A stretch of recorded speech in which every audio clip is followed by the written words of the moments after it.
ಜಿಲ್ಲೆ ಕೆಆರ್ಪೇಟೆ ತಾಲೂಕಿನ ಮೂಡ್ನಳ್ಳಿ ಗ್ರಾಮದ ಮಂಜೇಗೌಡ ಅನ್ನುವ ರೈತರು ನಿನ್ನೆ ಜಿಲ್ಲಾಧಿಕಾರಿ ಕಚೇರಿ ಮುಂಭಾಗದ ಉದ್ಯಾನವನದಲ್ಲಿ ಅವರು ಪೆಟ್ರೋಲ್ ಸುರಿದು ಬೆಂಕಿ ಹಚ್ಕೊಂಡಿದ್ದು. ದುರ್ದೈವ ಸಂಗತಿ ಆಸ್ಪತ್ರೆಯಲ್ಲಿ ನಿಧನರಾಗಿದ್ದಾರೆ. ಅವರು ಒಂದು ಎತ್ತಿರುವಂತ ಪ್ರಶ್ನೆ ಏನು ಅಂತಂದ್ರೆ, ಅವರ ಪಿತ್ರಾರ್ಜಿತ ಜಮೀನು ಆಶ್ರಯ ಬಡಾವಣೆಗಾಗಿ ತೆಗೆದುಕೊಂಡಿದ್ರಂತೆ, ಪರ್ಯಾಯ ಜಮೀನನ್ನ ತೋರಿಸಿದ್ರಂತೆ, ಆ ಜಮೀನು ಅರಣ್ಯ ಇಲಾಖೆ ಉಳುಮೆ ಮಾಡ್ಲಿಕ್ಕೆ ಬಿಡಲಿಲ್ಲ ಅನ್ನುವಂತ ಒಂದು ಪ್ರಶ್ನೆಯನ್ನು ಹೊಂದಿದ್ದಾರೆ. ಇನ್ನೊಂದು, ತಹಸೀಲ್ದಾರ್ ಕಚೇರಿಗೆ ದೂರು ಕೊಟ್ವಿ, ಸ್ಪಂದನೆ ಆಗಲಿಲ್ಲ. ಜಿಲ್ಲಾಧಿಕಾರಿ ಕಚೇರಿಗಳನ್ನ ಸಂಪರ್ಕಿಸೋದಕ್ಕೆ ಪ್ರಯತ್ನ ಮಾಡ್ತೀವಿ, ಒಳಗಡೆಗೆ ಭೇಟಿಗೆ ಅವಕಾಶ ಕೊಡಲಿಲ್ಲ ಅಂತಕ್ಕಂಥ ಮಾತನ್ನ ಅವರು ಡೈಯಿಂಗ್ ಡಿಕ್ಲರೇಷನ್ ಅಂದ್ರೆ ಸಾಯುವ ಸಂದರ್ಭದಲ್ಲಿ ಅವರು ಹೇಳಿಕೆ ಕೊಟ್ಟಿದ್ದಾರೆ.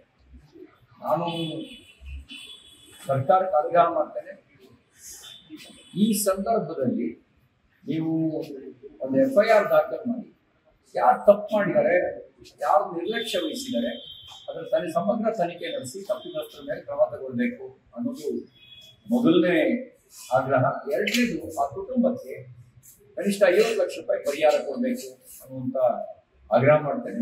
ಮೂರನೇದಾಗಿ, ನ್ಯಾಯಾಂಗ ತನಿಖೆ ನಡೆಸಿ ಸಮಗ್ರವಾಗಿ ಇದರಲ್ಲಿ ಏನ್ ತಪ್ಪಾಗಿದೆ, ಎಲ್ಲಿ ತಪ್ಪಾಗಿದೆ ಅನ್ನೋ ನ್ಯಾಯಾಂಗ ತನಿಖೆ ನಡೆಸಿ.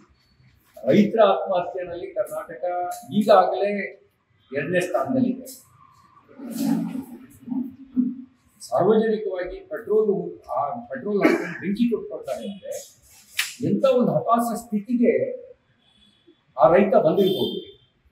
ರೈತರಿಗೆ ಆತ್ಮವಿಶ್ವಾಸ ತುಂಬಬೇಕಾದಂತ ಜವಾಬ್ದಾರಿ ಸರ್ಕಾರದಿದೆ. ಅದರಲ್ಲಿ ಬೆಳಗಾವಿ, ಚಿಕ್ಕೋಡಿ, ವಿಜಯಪುರ, ಬಾಗಲಕೋಟೆ, ಉತ್ತರ ಕನ್ನಡದಲ್ಲಿ FRP ನಿಗದಿ ಮಾಡಬೇಕು. ಕೇಂದ್ರ ಸರ್ಕಾರ ಈಗಾಗಲೇ ಟನ್ನಿಗೆ 3,550 ರೂಪಾಯಿ FRP ಡಿಕ್ಲೇರ್ ಮಾಡಿದೆ. ಅದನ್ನ ಇಲ್ಲಿಯ ಕಬ್ಬು ಕಾರ್ಖಾನೆಗಳು ಕೊಡುವಂತೆ ನೋಡ್ಕೊಳ್ಬೇಕು ಅನ್ನುವಂಥದ್ದು ರೈತರ ಬೇಡಿಕೆ. ಸರ್ಕಾರಕ್ಕೆ ಇಂಟೆಲಿಜೆನ್ಸ್ ಇದೆ, ರೈತರು ಯಾವ ವಿಷಯಕ್ಕೆ ಬೀದಿಗೆ ಬರ್ತಾರೆ ಅನ್ನೋದನ್ನ ತಿಳಿದೇ ಸ್ಪಂದಿಸಬೇಕಾಗಿತ್ತು. ಅವ್ರು ಬೀದಿಗೆ ಇಳಿದು ಹೋರಾಟ ಮಾಡ್ತಾ ಇದ್ರು ಕೂಡ ಸ್ಪಂದನೆಯೇ ಇಲ್ಲ. ಒಂದು ರೀತಿಯಲ್ಲಿ ದಪ್ಪ ಚರ್ಮದ ಅಂತ ಹೇಳಿದ್ರು ಕೂಡ ದಪ್ಪ ಚರ್ಮಕ್ಕಾದ್ರೂ ಸ್ವಲ್ಪ ಜೋರಾಗಿ ಹಾರಣ ಮಾಡಿದ್ರೆ ಎಮ್ಮೆನೂ ದಾರಿ ಬಂದಿದೆ. ಈ ಸರ್ಕಾರದಲ್ಲಿ ಜೋರಾಗಿ ಕೂಗಿದ್ರು ಕೇಳಲ್ಲ ಅನ್ನೋ ಸ್ಥಿತಿಗೆ ಇವರು ತಲುಪಿಟ್ಟಿದ್ದಾರೆ, ಜಡ್ಡು ಹಿಡಿದು ಹೋಗಿದ್ದಾರೆ. ಇವರಿಗೆ ಆಸಕ್ತಿ ಕೇವಲ ಭ್ರಷ್ಟಾಚಾರ ಮಾಡೋದ್ರೊಳಗೆ, ಲೂಟಿ ಹೊಡೆಯೋದ್ರಲ್ಲಿ ಮಾತ್ರ ಆಸಕ್ತಿ. ಸಮಸ್ಯೆಗಳನ್ನು ಬಗೆಹರಿಸೋದ್ರಲ್ಲಿ 1% ಇವರಿಗೆ ಆಸಕ್ತಿ ಇಲ್ಲ ಅನ್ನೋದನ್ನ ಇದು ತೋರಿಸುತ್ತೆ. ತಕ್ಷಣ ರೈತರ ನೆರವಿಗೆ ಬರಬೇಕು. ಕೇಂದ್ರ ಸರ್ಕಾರ ನಿಗದಿ ಮಾಡಿರ್ತಕ್ಕಂಥ FRPಯನ್ನ ರಾಜ್ಯದಲ್ಲಿ ಇರ್ತಕ್ಕಂಥ 80ಕ್ಕೂ ಹೆಚ್ಚು ಸಕ್ಕರೆ ಕಾರ್ಖಾನೆಗಳು ಕೊಡುವಂತೆ ನೋಡ್ಕೊಳ್ಬೇಕು. ರೈತರಿಗೆ ಯಾವುದೇ ರೀತಿಯ ಅನ್ಯಾಯ ಆಗದಂತೆ ನೋಡ್ಕೊಳ್ಬೇಕಾಗಿರ್ತಕ್ಕಂಥ ಜವಾಬ್ದಾರಿ ಸರ್ಕಾರದಿದೆ. ರೈತರೇ ಆರೋಪ ಮಾಡಿರುವಂತೆ ತೂಕದಲ್ಲಿ ಹೊಡಿತಾರೆ ಅಂತ ಆರೋಪ ಮಾಡಿದ್ದಾರೆ, ಮಾಯಿಶ್ಚರ್ ಅಂತ ಕಟ್ ಮಾಡ್ತಾರೆ ಅಂತ ಆರೋಪ ಮಾಡಿದ್ದಾರೆ.